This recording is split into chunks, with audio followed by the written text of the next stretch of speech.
un poquito de las características de un contrato de promesa, porque yo lo que hoy pensaba es que empezáramos ya a tener ejemplos para redactar las cláusulas de los diferentes contratos, porque pues ya digamos, ya avanzamos el tema del contrato de promesa, el contrato de compraventa, el contrato de permuta, que también entra dentro del contrato de traslativos de dominio y que son de tipo oneroso.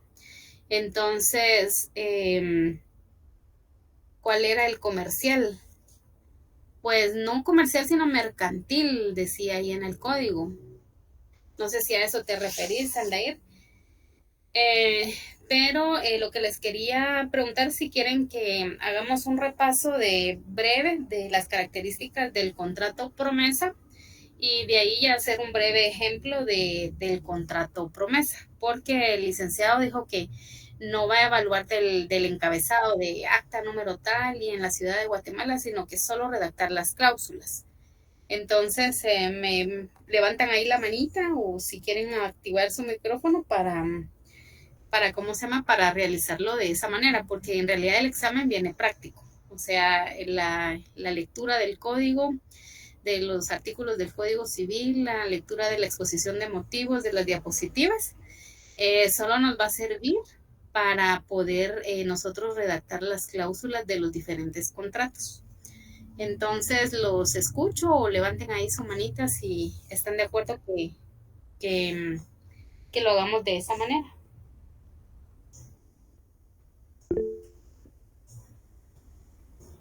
Va.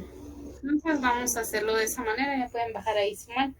Entonces, solo para quedar claros, eh, en los contratos de promesa, ¿verdad? Este es un contrato de carácter formal, ¿verdad? Es un contrato, le llaman contrato preparatorio también o precontrato.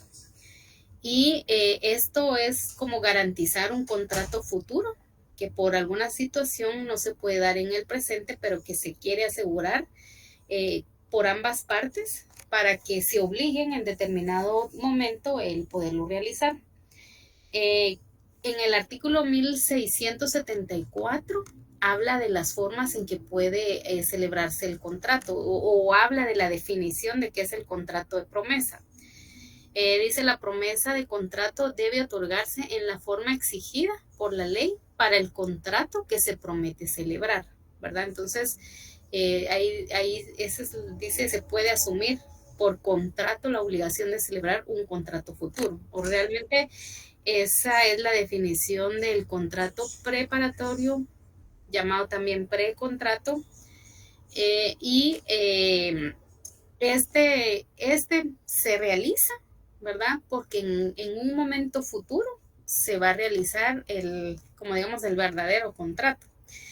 Ahora, lo que es importante mencionar en las características o caracteres que lleva un contrato de promesa, primero, que se hace el contrato preliminar o preparatorio, ¿verdad? En este, eh, ellos van a decir si va a ser bilateral o unilateral el contrato. Segundo, el contrato de promesa también es un contrato formal, ¿verdad? Y aquí hay que tener muy en cuenta que si viene un caso y en el caso dice que la cantidad no es mayor a 300 quetzales, entonces el contrato no necesariamente tiene que hacerse escrito. Puede ser de una manera verbal. Por ejemplo, eh, voy a voy a pactar que voy a comprar una mesa para computadora en 2 meses y la cantidad en que me la van a vender es de 299 quetzales, ¿verdad? Entonces, por el monto, no necesariamente tiene que hacerse por escrito, pero si vale, si el monto es mayor a 300 quetzales, quiere decir que si cuesta esa mesa de escritorio 300 con un quetzal, entonces ese contrato sí debe de hacerse por escrito. Otra cosa interesante acá del contrato de promesa es que si es en el área mercantil el contrato, entonces se puede hacer verbal, pero si pasa de 1000 quetzales, o sea, estamos hablando de 1000 quetzales con un quetzal, 1001 entonces ahí sí tiene que hacerse de forma escrita. Entonces eso hay que tenerlo muy presente y muy en cuenta, porque si el licenciado nos dice haga las cláusulas del contrato de compraventa, de promesa, de la venta de una computadora, por decirles algo, y vale 300 quetzales, no se necesita hacer un contrato escrito, ¿verdad? Pero si cuesta 300 un quetzal, ahí sí o sí hay que hacerlo por escrito. Como lo regula en el artículo 1575 del Código Civil. Y se requiere que conste por escrito los contratos que tengan un valor mayor a 300. Entonces, y que ahorita te voy a dar la palabra, Sergio, y que los contratos que deban inscribirse o anotarse en los registros, por ejemplo, si hacemos un contrato de una venta de un bien inmueble, ¿verdad? Estamos hablando de casas, apartamentos, terrenos. Eso sí o sí, no importa el monto, eso sí deben de registrarse en el registro de la propiedad, ¿verdad? O sea, eso sí o sí tiene que registrarse, aunque valga, no importa el monto, o sea, sí o sí, media vez su naturaleza sea de tipo inmueble, debe inscribirse en el registro de la propiedad. Sí, Sergio.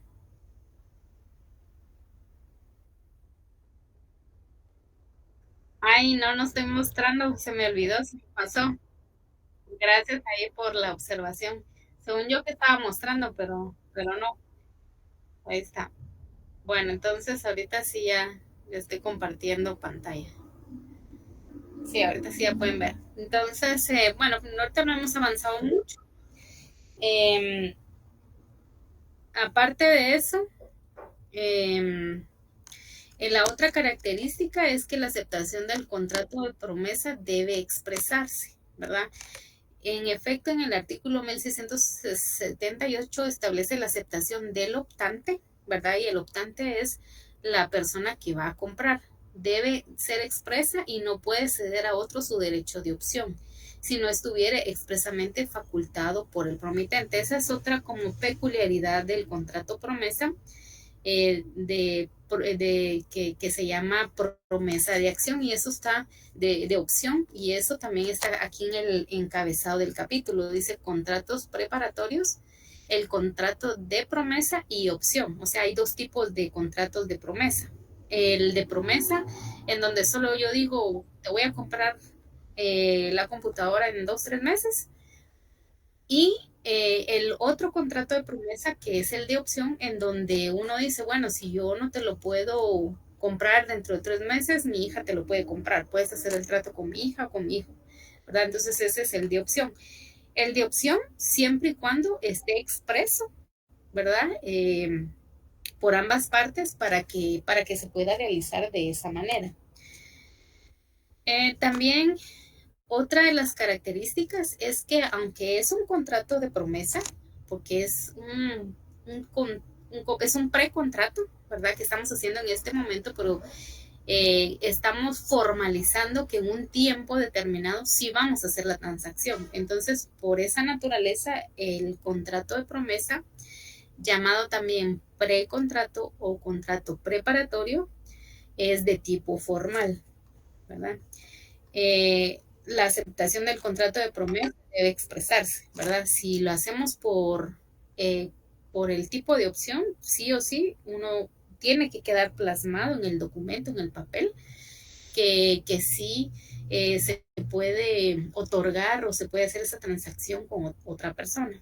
Otra de las características de ese contrato es que el plazo del contrato de promesa, si se trata de inmuebles, no puede exceder de 2 años, y si se trata de otros bienes, no puede excederse de un año.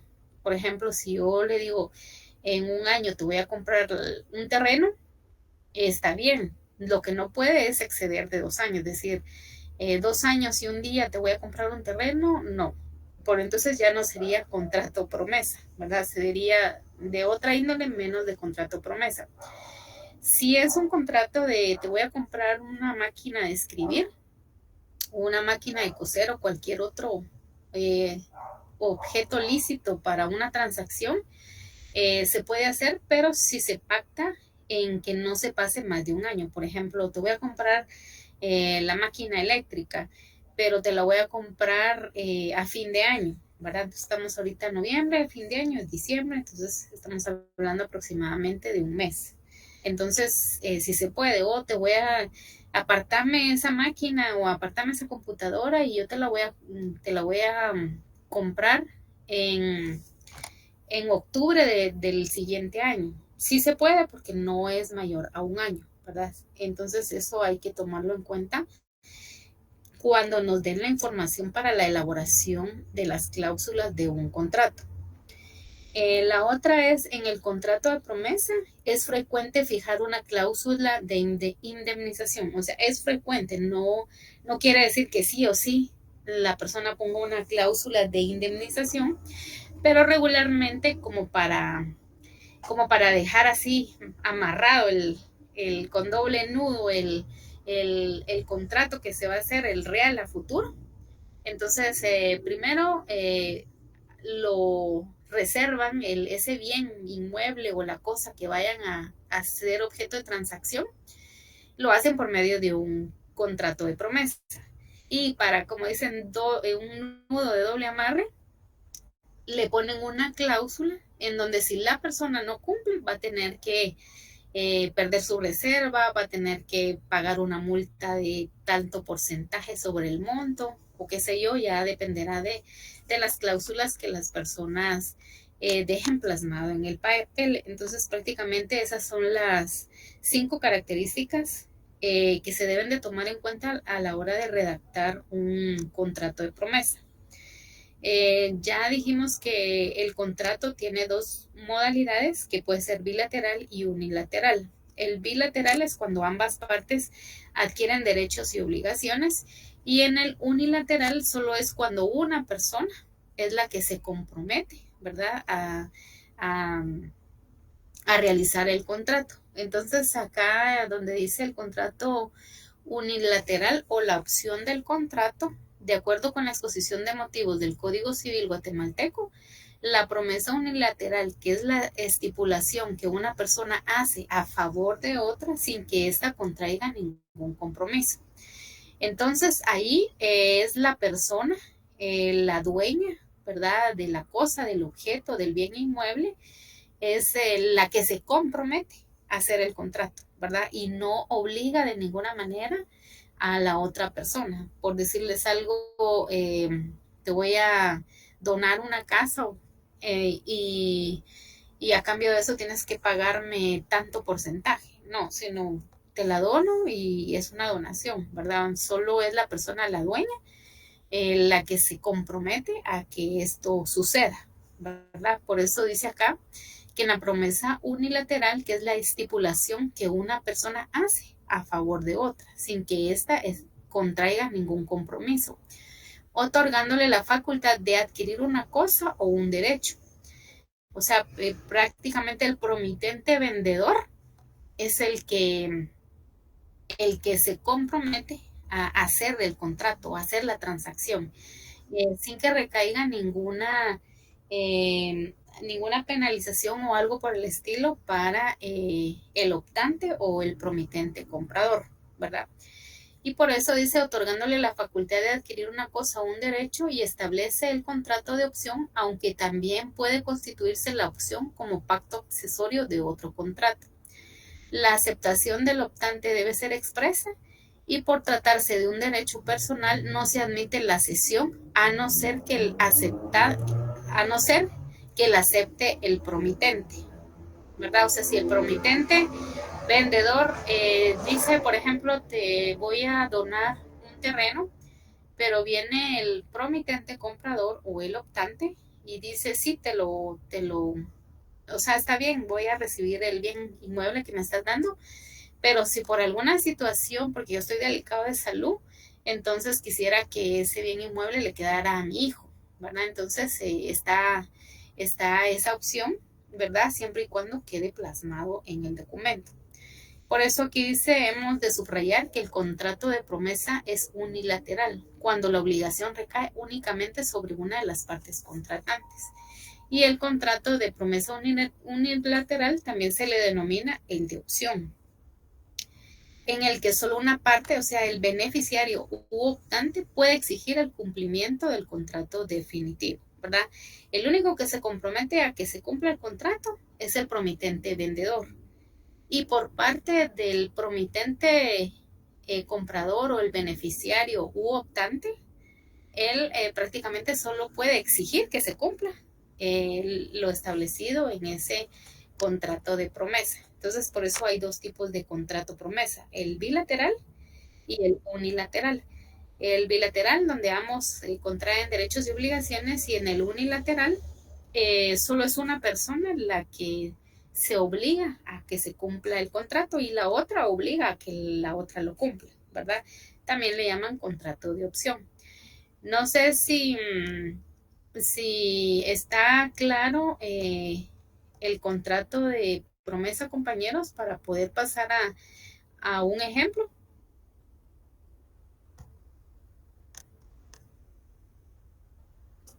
Por mí sí, está claro, gracias.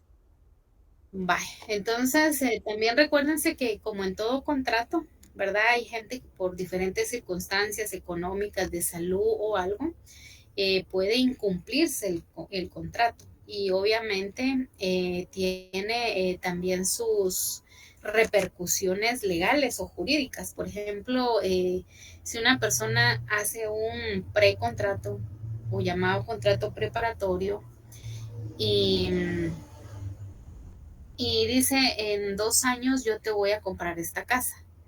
Y le empieza a hacer abonos mensualmente. Pero a los 2 años y un día, la persona ya no le pudo cancelar la última cuota para adquirir ese bien inmueble. Entonces, hay una repercusión legal. En el supuesto de incumplimiento del contrato, dice la exposición de motivos de nuestro Código Civil, nos indica: vencido el plazo convencional o el legal de 2 años, cualquiera de las partes, aquí habla el plazo convencional o legal, porque yo puedo decir, te vendo esta casa y me la tienes que pagar en un año.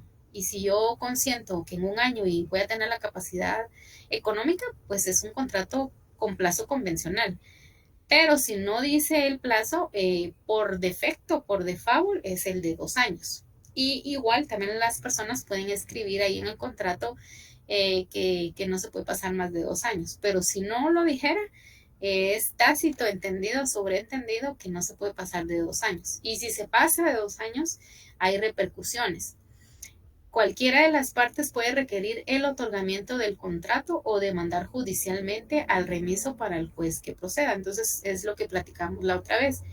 Si en algún momento la persona a los 2 años y un día, si digamos que es el contrato, que el máximo tiempo son 2 años, y ya pagó el terreno, pero la otra persona ya no quiere reunirse con él para entregarle las escrituras, ¿verdad? De un bien inmueble, entonces este puede acudir ante un juez y exigir que se cumpla el cumplimiento del precontrato, ¿verdad?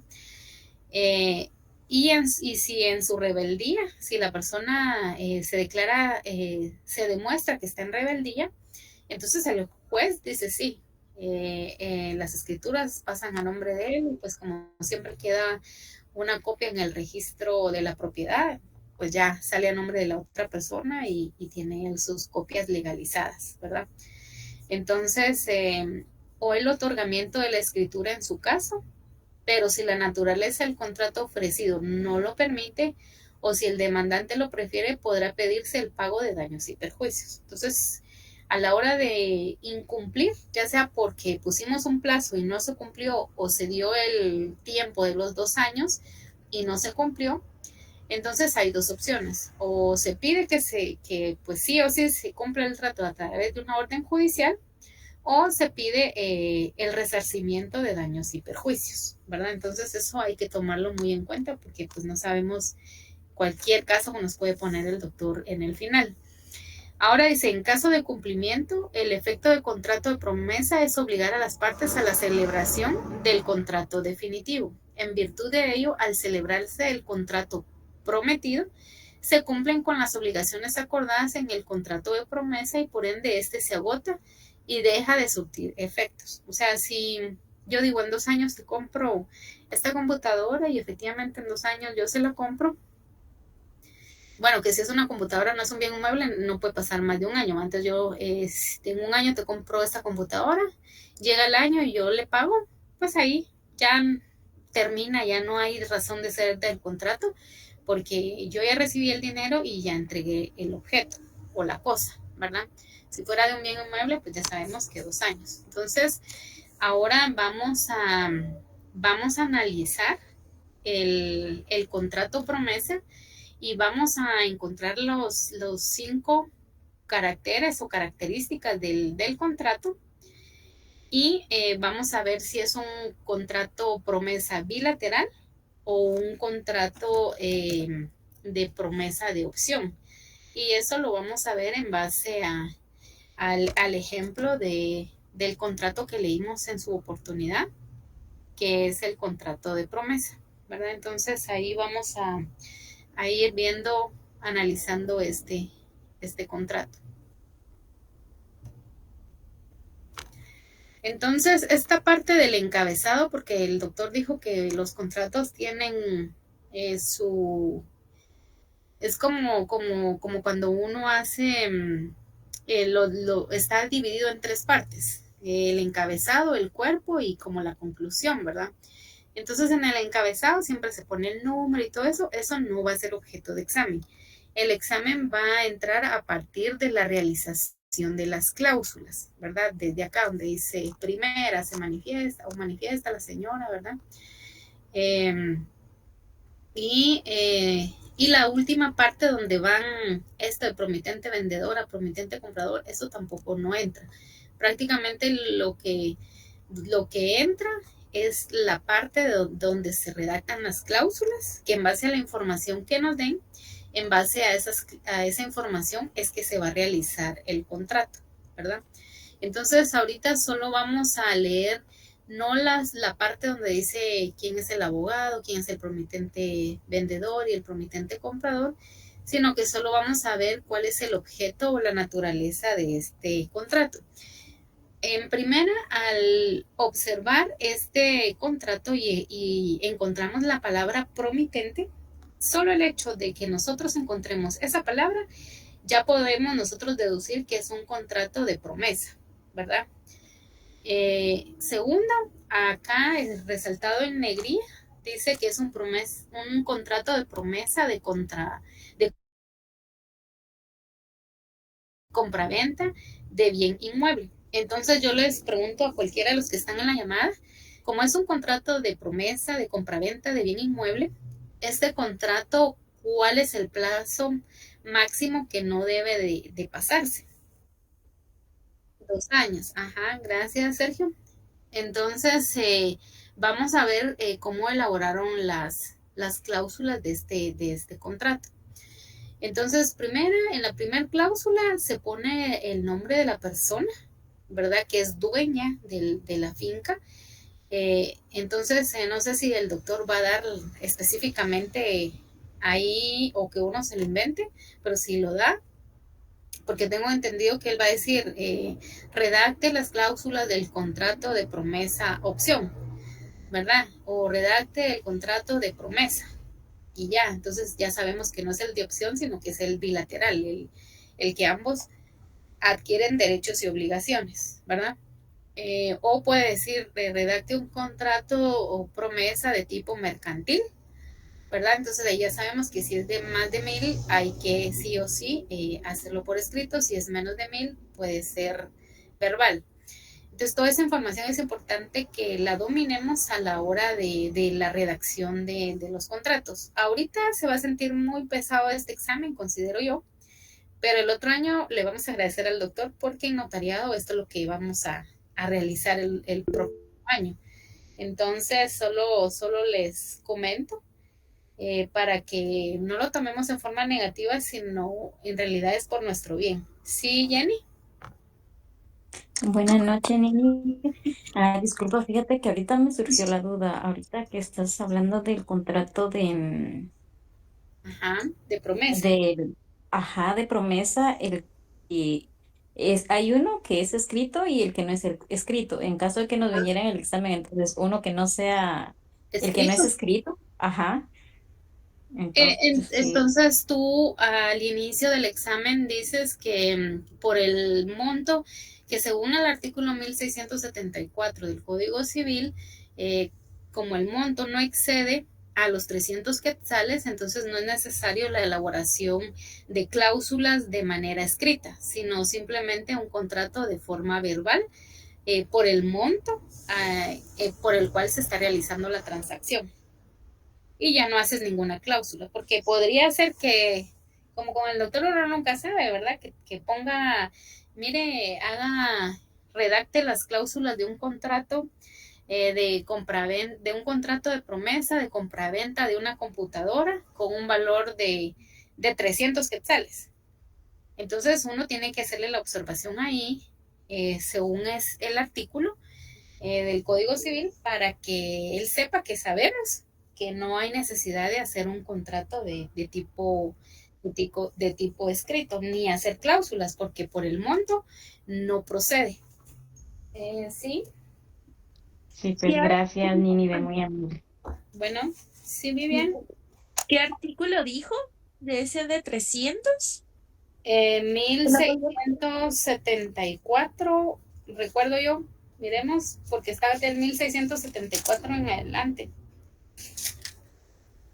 El 1674 dice, se puede asumir por contrato la obligación de celebrar un contrato futuro. Ah, La sí, promesa de contrato no dice, ese creo que no es.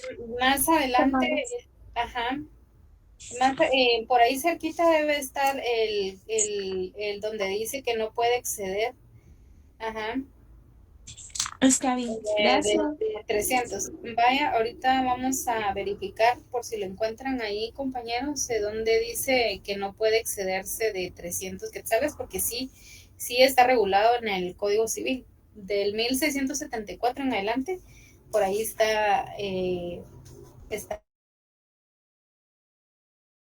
está eso de que sí es de 300. Yo aquí recuerdo que lo subrayé en mi código. En el 1681 habla del plazo de que no se puede exceder, en donde dice el plazo en el contrato de promesa no podrá exceder de 2 años, y si se tratare de bienes inmuebles o derechos reales sobre los mismos, y de 1 año si se tratare de otros bienes o prestaciones. Ahí en el 1681. Ahora, en el que habla del monto, vamos a ver, por ahí cerquita debe de estar.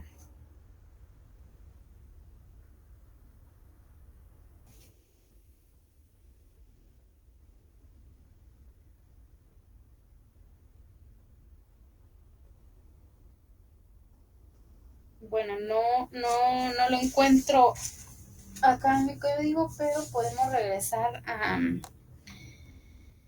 a donde les estaba desplegando el libro y ahí dice el monto y el artículo. Porque pues eso sí es importante cuando uno responda y si por ejemplo no se pasa de 300, decir dónde va.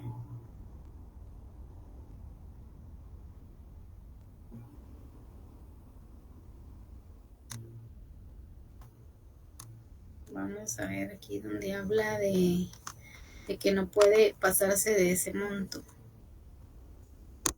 Aquí está la definición, las características. Artículo 1575. Gracias, Valencia. Miremos, léete ahí el 1575, Vivi, por favor. Ah, sí, pues ahí dice en un contrato formal. Ahorita. Bueno, 1575. El contrato cuyo valor exceda de 300 quetzales debe constar por escrito. Si el contrato fuere mercantil, puede hacerse verbalmente si no pasa de 1000 quetzales. Ujú. Entonces ese artículo es cajonero para este último examen, porque imagínense, nos pone ahí una trampa de por el monto, ya sea de índole mercantil o de índole que no sea mercantil, dice el monto. Y también puede venir por plazo, ¿verdad? De 2 años o un año. Entonces, toda esa información la tenemos que manejar así al 100 y con todos los artículos, porque si nos dijera, así como me estaba preguntando Jenny, si el licenciado se redacte las cláusulas de un contrato de promesa por la compraventa de una computadora, que su valor es de 300. Entonces nosotros tenemos que argumentar que por el monto que no excede de los 300 quetzales y según lo que dice el artículo 1575 del Código Civil, no es necesario la redacción de este tipo de compra-venta, de este contrato promesa de compra-venta por el monto, ¿verdad? Entonces ya no se redacta ninguna cláusula. Ahora sí dijera, se hace redacte las cláusulas de un contrato de promesa de promesa de compraventa de un equipo de computación con un valor de 301 quetzal. Entonces ahí sí hay que hacer las cláusulas, porque por el monto sí debe de redactarse las cláusulas, ¿verdad? Entonces eso lo estoy repite y repite porque yo considero que va a venir un ejemplo de estos, ¿verdad? Porque él en las clases ha hecho mucho énfasis a este contrato de promesa, ¿verdad? Y si logramos manejar el de promesa, se nos va a hacer mucho más fácil manejar cualquier otro contrato, porque este contrato, por ejemplo, estas características no solo son para el contrato de promesa. Por ejemplo, todos los contratos de compraventa, de traslación de dominio, de onerosos como la permuta, también cumplen las características del contrato promesa, por ejemplo, que es un contrato formal, puede ser bilateral, donde ambos tienen obligaciones. También el monto es aplicable también para la permuta. Solo que en la permuta pues también tiene sus diferencias, pero lo que les quiero decir que en general si tenemos ese conocimiento, se nos va a hacer un poquito más fácil ir distinguiendo, bueno, este es contrato de compraventa y pues estas son las reglas para hacerlo. O este es un contrato traslativo de dominio y oneroso, como la permuta, que se puede hacer si es del mismo precio o que no exceda más del 50% del valor para que pueda considerársele como permuta, ¿verdad? Entonces, todo ese tipo de información nos va a servir para ir distinguiendo entre qué es contrato promesa, qué es una permuta, qué es un contrato traslativo de dominio, ¿verdad? Como la compra-venta en sí.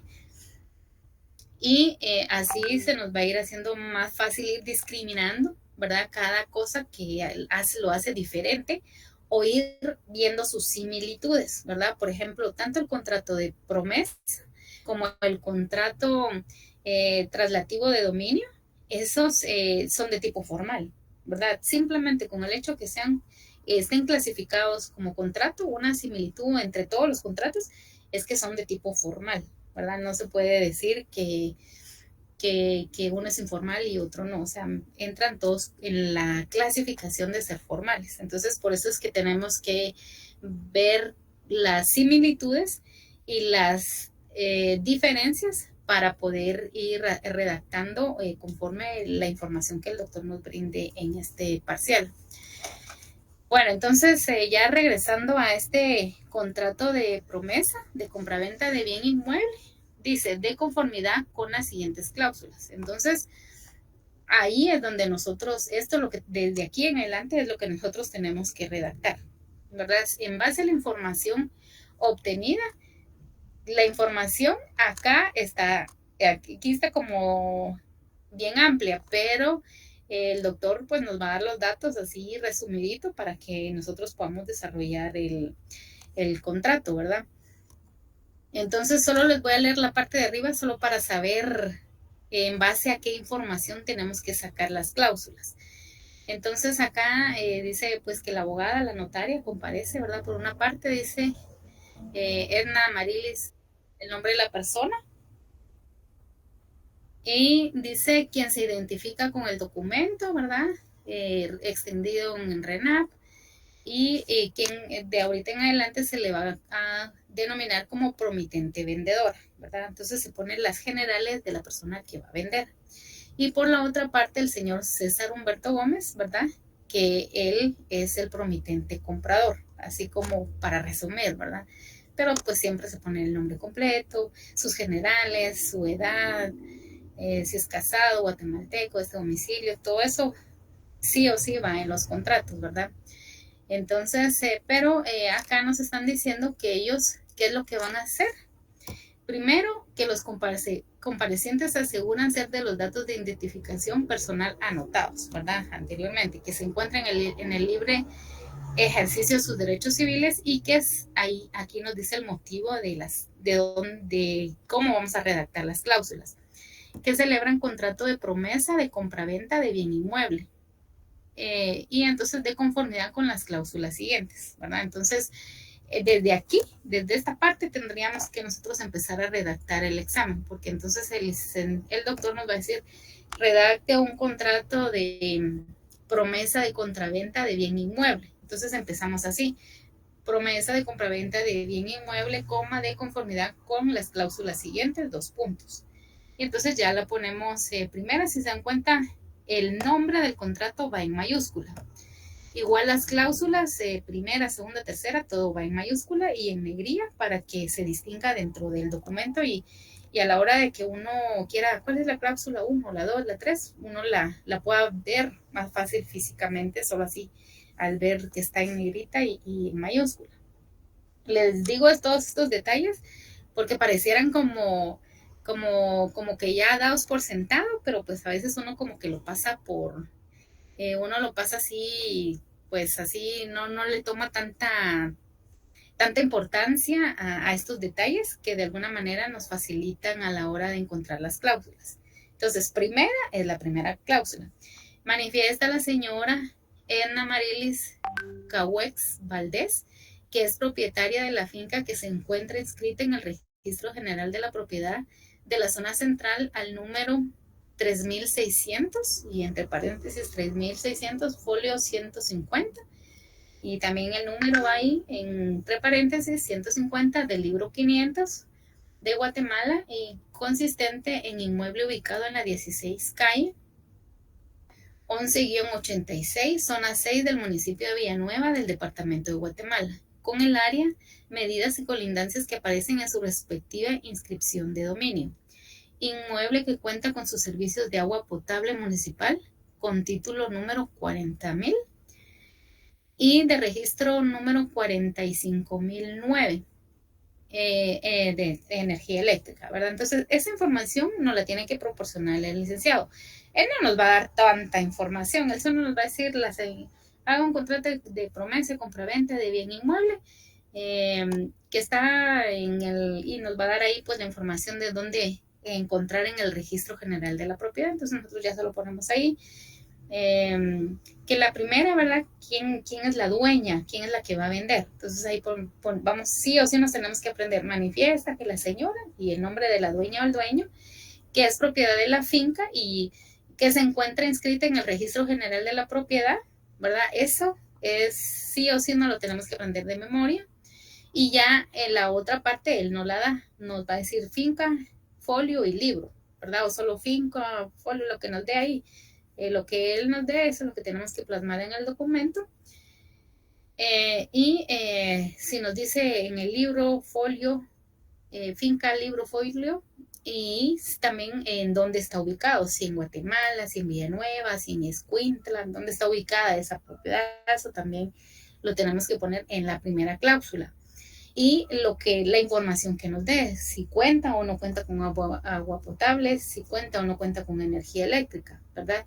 Si cuenta con esos servicios, ahí se deja plasmado. Si no, no se pone, porque pues igual la persona se asume que sabe que no hay servicio de agua y de luz, pero sí en la información que nos dé el doctor dice que sí cuenta con agua potable y cuenta con luz, hay que colocarlo en el documento. Entonces, en la primera cláusula básicamente van los datos de la persona que va a vender, el promitente vendedor, la ubicación de donde se encuentra el bien inmueble a vender, ¿verdad? O sea, la dirección y en qué departamento, las medidas que tiene, de dónde a dónde abarca su terreno y con qué servicios cuenta. Entonces, eso va en la primera cláusula. En la segunda dice, manifiesta la señora Edna Amariles, o sea, la dueña, que promete en venta a favor del señor César Humberto Gómez Ixchop el inmueble identificado en la cláusula anterior, ¿verdad? Entonces, en la primera cláusula se pone todo de la persona que va a vender, en la segunda cláusula, a quién le van a vender. Entonces, ahí tenemos que aprendernos esa partecita de promete en venta a favor del señor o la señora y el nombre de la persona. Y el inmueble identificado en la cláusula anterior. Y esta parte también nos la tenemos que aprender en la promesa, que incluye todo lo de hecho y por derecho que le corresponde al bien. Ya de ahí, ya pasamos a la tercera cláusula. Declaran los contratantes que las estipulaciones de la presente promesa de venta son, inciso A, del plazo, ¿verdad? Entonces, ahí ya vemos que ese es parte de uno de los caracteres del contrato de promesa. Y dice, el plazo de promesa y para otorgar la escritura traslativa de dominio es de 2 meses, contados a partir de la presente fecha, ¿verdad? Entonces, ahí nos damos cuenta. Pregunto yo, ¿este plazo de qué tipo es? ¿Es plazo de tipo convencional o es el otro plazo? Porque aquí dice de 2 meses. Entonces pregunto yo, ¿qué plazo es el que estamos viendo acá nosotros?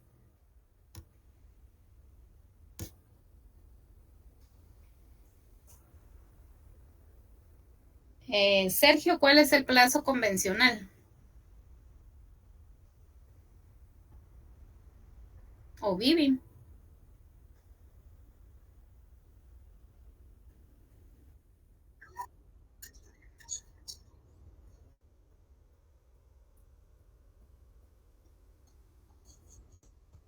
Pero ¿cuál es el que más le conviene?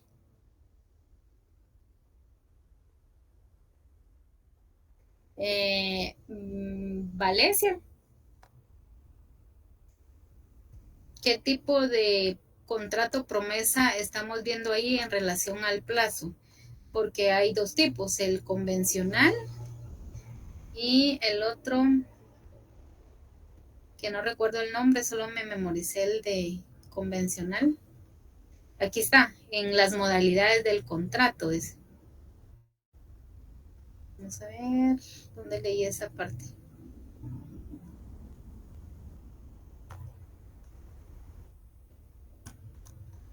Un poquito por aquí donde dice el contrato de promesa.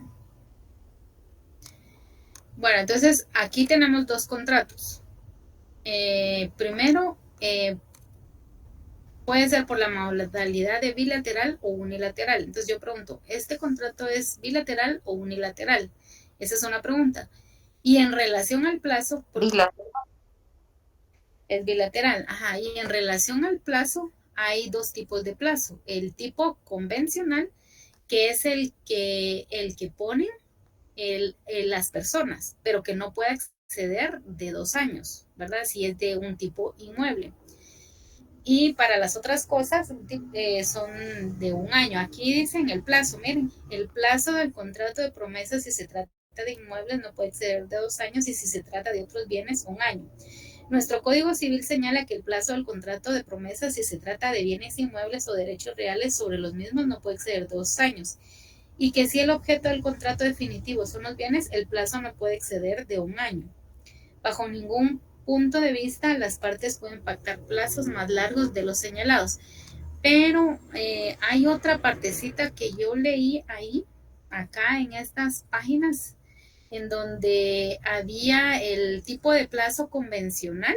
El convencional es el que las personas pactan. Quiere decir, Sergio tenía razón en el decir el que más le convenga. O sea, yo le puedo decir a Sergio, te voy a comprar el terreno de aquí a 2 meses. o a 6 meses, o a 7, 8, 9, lo que yo quiera, pero que no se pase de 2 si es un bien inmueble. Entonces, ese es el plazo convencional, el que uno pone. Pero si yo no pongo el plazo convencional, o sea, no le estipulo 1 mes, 2 meses, 3 meses, que no se exceda de los 2 años, entonces no es un tipo de plazo convencional, sino que es un tipo de plazo por default, lo que dicta en el Código Civil, en su artículo 1575, que no puede excederse de 2 años. Esa partecita de donde leí de que si es convencional es que solo me lo memoricé, pero no lo ubico ahorita acá en este documento, pero sí están en estas primeras páginas en donde dice que es de tipo convencional, ¿verdad? Entonces, sí, tal vez aquí está, miren, el supuesto de incumplimiento del contrato, dice, la exposición de motivos de nuestro Código Civil nos indica, vencido el plazo convencional, o sea, el plazo convencional es el que ambos nos ponemos de acuerdo, o sea, puede ser 1 mes, 15 días, pero que no pase de los 2 años, o el legal, y el plazo legal es de 2 años. Por eso les decía, hay dos tipos de contrato en el contrato promesa, el bilateral y el unilateral. El unilateral que le llaman también de opción. Pero también hay dos tipos de plazo. El plazo convencional, el que ambos decimos de aquí a tanto tiempo, y el plazo legal, que no puede exceder de 2 años. No sé quién había levantado la mano. Yo había levantado la mano, entonces yo lo que entiendo es que el convencional sería el que cualquiera de las dos partes o ambas partes pueden fijar, pero este no puede excederse del plazo fijado por Legal. ley. No sé si estoy bien. Sí, pero no solo de una parte, sino ambas partes se tienen que ponerse de acuerdo, ¿verdad? El plazo en que ambas partes estén de acuerdo.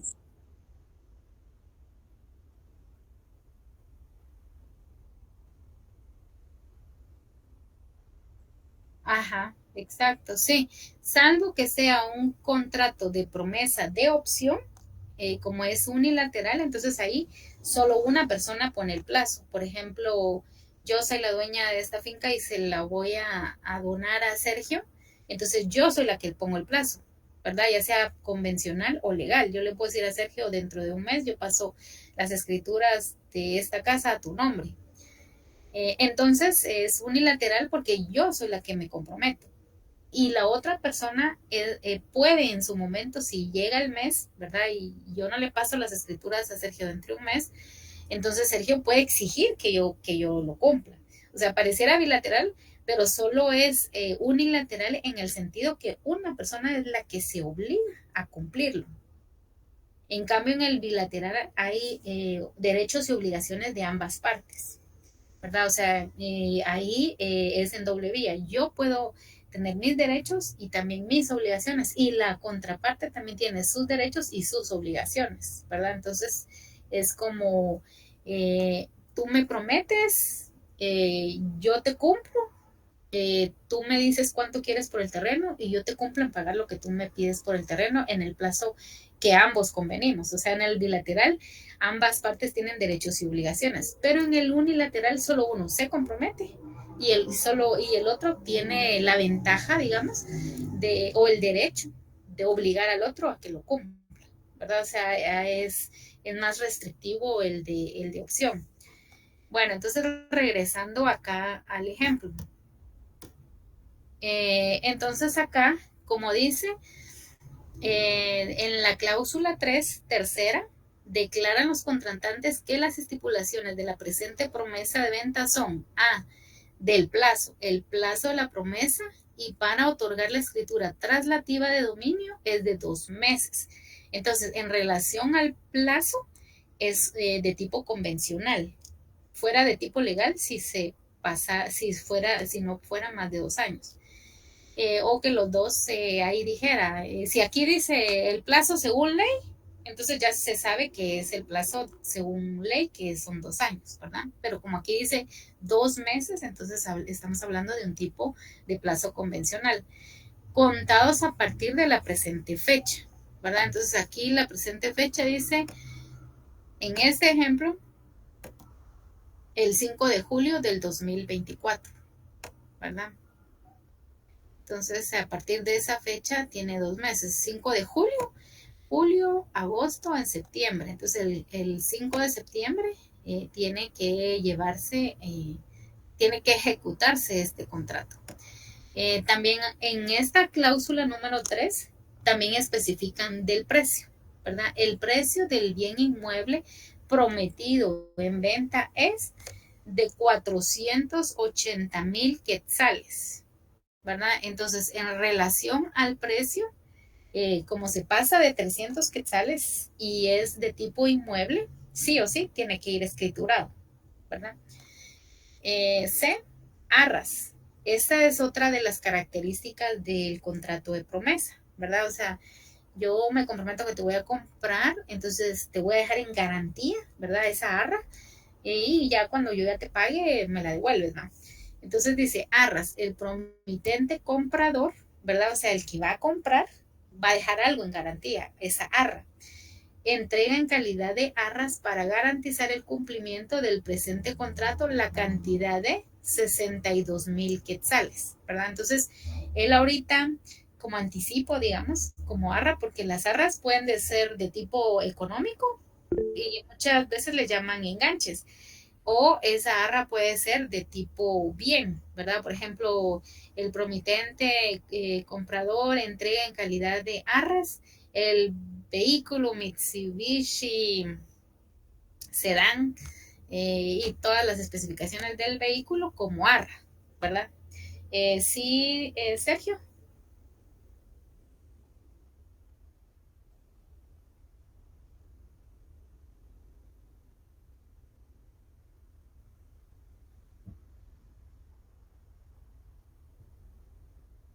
En números. Sí. Uh-huh. Gracias por la observación. Sí, regularmente cuando son cantidades se pone en letras y se pone en números. Y acá, pues en mayúscula, ¿verdad? Hay algunas cosas que sí son flexibles en los contratos, ¿verdad? He visto algunos contratos que ponen la cantidad en minúscula y entre paréntesis la cantidad en números. Eso sí, fijo, sí o sí va. Lo único que he visto la variante es que a veces lo ponen en mayúscula y a veces no necesariamente en mayúscula. Pero podrían ser cosas que le podríamos preguntar al doctor, ¿verdad? En la próxima clase, como lo quiere, porque pues ahí de que al gusto del cliente va. También entonces nos damos cuenta que en la cláusula 3 es bien importante porque ahí se especifica el plazo, el precio, las arras y la escrituración. Y estos son caracteres, ¿verdad? Del contrato promesa, ¿verdad? Porque solo en el contrato promesa es que se dejan arras. Entonces esa es otra clave para determinar que es un contrato promesa. Aparte que cuando hablan del promitente comprador y el promitente vendedor, fijo, sí o sí, están hablando del contrato promesa. El inciso D dice escrituración. El vencimiento del plazo de la presente promesa se otorgará la escritura traslativa de dominio y se pagará el precio del inmueble abonando la cantidad entregada como arras, ¿verdad? Es lo que les decía yo, como el enganche, como el abono, cuando uno va. Entonces, el bien inmueble vale 480,000 y ellos en calidad de arras dan 62,000. Entonces, al finalizar los 2 meses, si ahí decía 5 de julio, agosto, septiembre, el 5 de septiembre, tendrían que pagar la diferencia entre 480,000 menos 62,000, que la verdad no tengo una calculadora aquí a la mano, pero pues digamos que fueran 500,000 y de enganche 50,000, ¿verdad? Entonces 500,000 menos 50,000 serían 450,000, solo para hacerlo así por cuestiones así rápidas, ¿verdad? Pero esas arras se debitan de la cantidad total, ¿verdad? Ya a los 2 meses.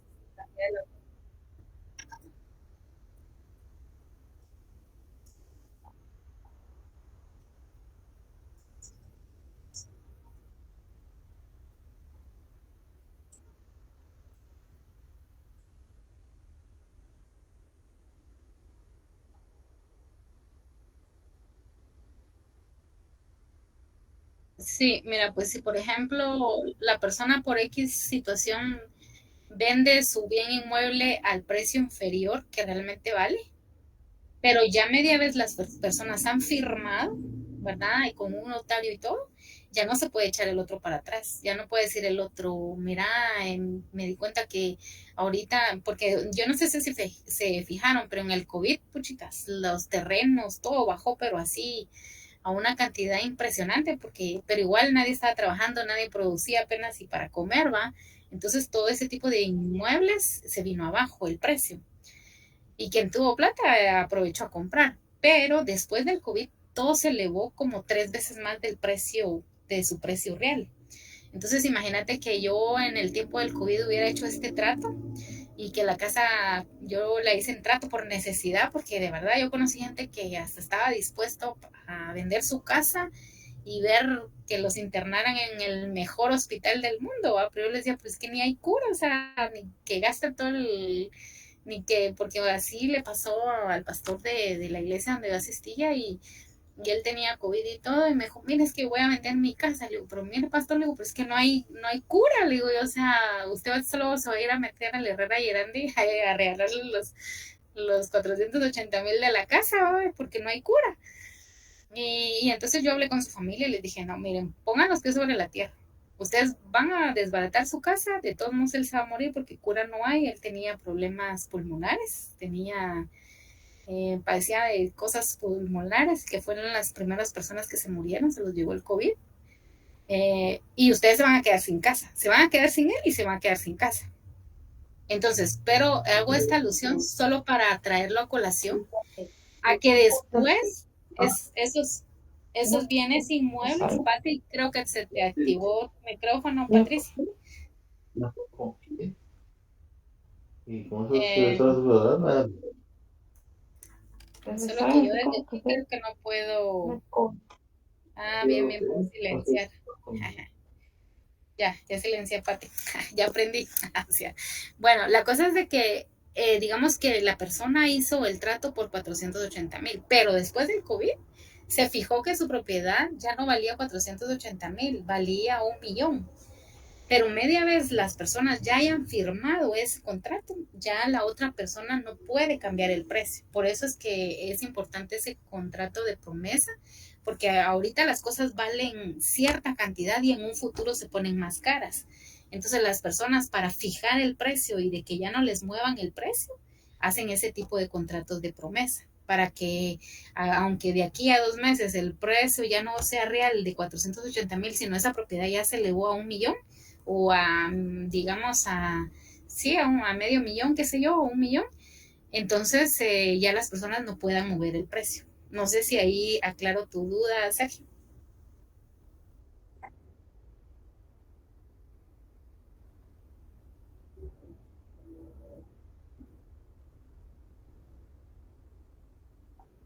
Sí, ajá,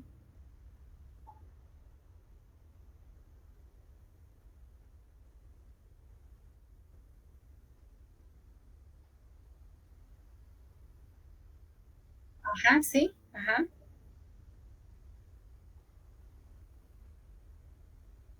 Ajá.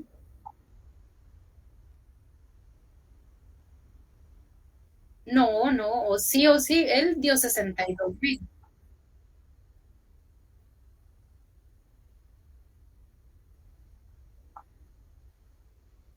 ya no se la quiere recibir.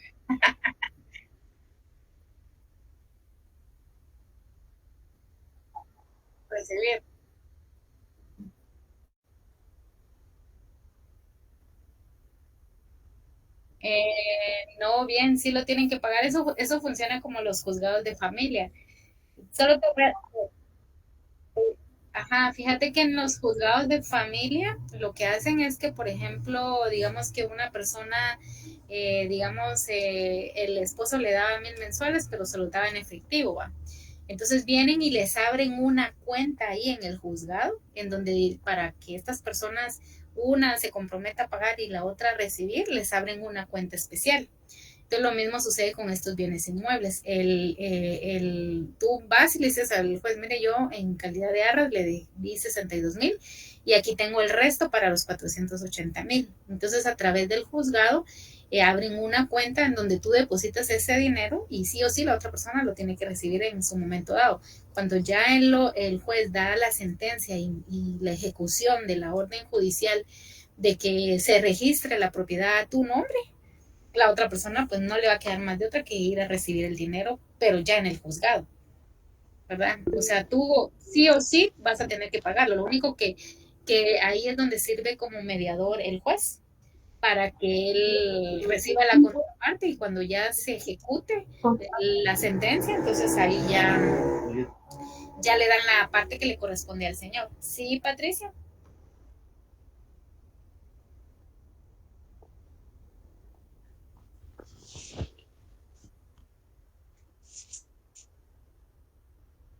Patricia, no sé si...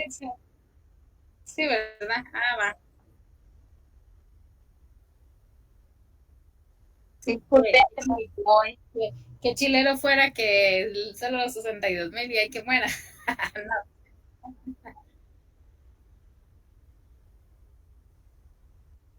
Ujú, sí. Ajá. Sí, el dinero queda retenido en un juzgado. Abren una cuenta y ese dinero ahí queda en esa cuenta y hasta que ya la otra persona animó no le va a quedar más que ir a recoger el resto, ¿va? Ajá. Sí, ajá. Bueno, también ahí ya hablamos del inciso D de la escrituración, ¿verdad? Que al vencimiento del plazo se otorga la escritura traslativa de dominio y se pagará el precio del inmueble abonando la cantidad entregada como arras. Inciso E, lugar de pago. Se fija como lugar de pago sin necesidad de cobro y requerimiento la residencia de la promitente vendedora, que eso está en los párrafos de arriba, la dirección de la promitente vendedora. Y ahí dice la 16 calle 11-86, zona 6 del municipio de Villanueva del departamento de Guatemala. Cuarto, la promitente vendedora hace constar. Cuarto, entonces ahí termina la tercera cláusula, ¿verdad? Solo como medio recapitulando, en la primera cláusula se ponen los datos de la persona que va a vender, el bien inmueble que va a vender, qué servicios tiene el bien inmueble que va a vender. En la segunda, quién va a comprar. En la tercera es importante porque ahí tenemos que poner el precio, las arras, la escrituración, el lugar de pago, ¿verdad? Ya después pasamos a la cuarta cláusula. La promitente vendedora hace constar de manera expresa que sobre el bien inmueble escrito no existen gravámenes, anotaciones ni limitaciones que puedan afectar los derechos de la otra parte y la notaria le advierte las responsabilidades en que incurre si lo declarado no fuere cierto, obligándose a otorgar la escritura traslativa de dominio libre de gravámenes, anotaciones y limitaciones. Entonces, esa cláusula también es muy importante. Y en la quinta cláusula dice, convienen las otorgantes que en caso de incumplimiento, la promitente vendedora a otorgar la escritura traslativa de dominio, llegado el plazo vencido, se podrá acudir ante juez competente para que convenido, se podrá acudir ante juez competente para que en su rebeldía otorgue la escritura de compraventa. Sexta, en caso de incumplimiento del promitente comprador, a celebrar el contrato, perderá la cantidad entregada en calidad de arras, quedando resuelto el presente contrato, ¿verdad? Entonces, en este tipo, en la cláusula sexta, ¿verdad? Nos dice, si yo, que soy la promitente compradora, la que voy a comprar el bien inmueble, e incumplo en el plazo, pierdo lo que di de arras, o sea, los 62,000 los pierdo. Esa es una penalización, incumplimiento que ponen y que es parte de las características de un contrato de promesa, ¿verdad? En donde dice que por incumplimiento, ¿verdad? Entonces la persona pierde sus arras, ya no se le va a devolver, pero eso hay que dejarlo especificado en una de las cláusulas del contrato. En este caso, aquí lo especificaron en la sexta. En la quinta, especificaron en caso de incumplimiento para la promitente vendedora. Y en la cláusula sexta, en caso de incumplimiento, ¿qué sucede con el promitente comprador? Ya en la séptima cláusula dice, por su parte, manifiestan el señor César Humberto Gómez y Schop que en los términos relacionados acepta expresamente la promesa de venta que se le hace, ¿verdad? Entonces ya en la séptima cierran, como que dice, el señor que va a comprar está enterado de todas las cláusulas anteriores. En la octava dice, los otorgantes aceptan en lo que a cada uno corresponde el presente contrato, ¿verdad? Entonces ahí, ¿qué tipo de contrato es? ¿Unilateral o bilateral? Bilateral. Bilateral. Ajá, porque ambas partes están conviniendo en cuanto a plazo, precio y todas las cláusulas leídas anteriormente, ¿verdad? Entonces acá dice, octava, los otorgantes aceptan en lo que a cada uno corresponde el presente contrato. Y pues de ahí ya va, ahí ya no tendríamos que escribir nosotros nada, pero pues solo para que vayamos aprendiendo. Doy fe de lo expuesto que tuve a la vista los documentos, personas de identificación relacionadas, el título de propiedad y el título de agua, que advertía a los otorgantes sobre los efectos legales del presente contrato, así como la obligación relativa a la inscripción del testimonio de esta escritura en el registro de la propiedad, y que leí lo escrito a los otorgantes, quienes enterados de su contenido, objeto, validez y efectos legales, la aceptan, ratifican y firman, y pues ya ahí va la firma de la promitente vendedora, del promitente comprador, ante mí, y ahí ya va el nombre, firma y número de colegiado del abogado.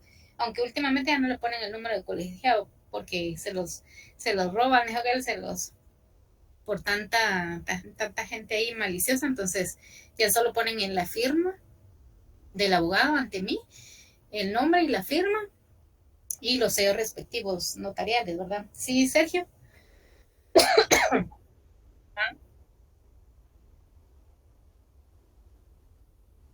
Uh-huh. No necesariamente, no necesariamente. Ajá, solo lo que sí es que en la cláusula número cuarto, la 3, en la 3 ahí es donde van prácticamente todas las características del contrato de promesa. O sea, en la 1 de fijo sí, sí o sí, el nombre de quien vende. En la 2 sí o sí, el de quien compra. En la tercera, ahí van las 5 características, 4 o 5 características, porque eso ya depende de la persona. Por ejemplo, en este caso pusieron 6 características del contrato promesa, que es el plazo.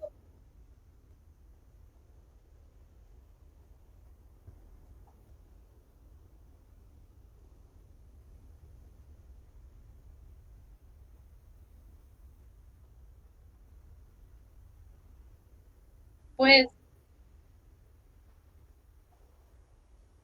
ajá, sí, porque por ejemplo, digamos en la característica C que es arras, puede hacer que alguien no te pida una arra, que no lo especifique en el contrato, porque no es obligación que des una arra, sino simplemente decís que los 480,000 los vas a pagar dentro de 2 meses. Y fin, ¿verdad? Entonces ahí en la tercera cláusula pueden variar, ¿verdad? No necesariamente tienen que tener las 5. Pero en la cuarta, donde dice la premitente constadora de manera expresa que sobre no existen gravámenes, esa cláusula también fijo, hay que hacerla. Quinto, convienen los otorgantes que en caso de incumplimiento también. Y la sexta, en la quinta, ¿qué pasa si la promitente vendedora falla? En la sexta, ¿qué pasa si el promitente comprador falla? Y en la séptima, manifiesta el señor que sí acepta, ¿verdad? El que va a comprar, el promitente comprador. Y en la octava, dice que los dos están de acuerdo. Entonces, sí o sí, esas 8, sí, esas 8 cláusulas, sí, sí o sí van, ¿verdad? Lo que puede variar es el contenido de adentro de las cláusulas. Ajá, de la tercera. Ajá. Exacto. Y de ahí sí fijo las 8 cláusulas, hay que ponerlas. Bueno, entonces, miren, no hemos avanzado mucho, pero es que yo estoy bien despacito porque es que si nos vamos así a lo loco no vamos a entender ni hacer uno. Y aunque sea uno que hagamos, algo es algo. Entonces, ahorita ya son las 10:17. No sé si quieren que veamos otro o si lo dejamos para mañana por la hora. Ustedes me dicen.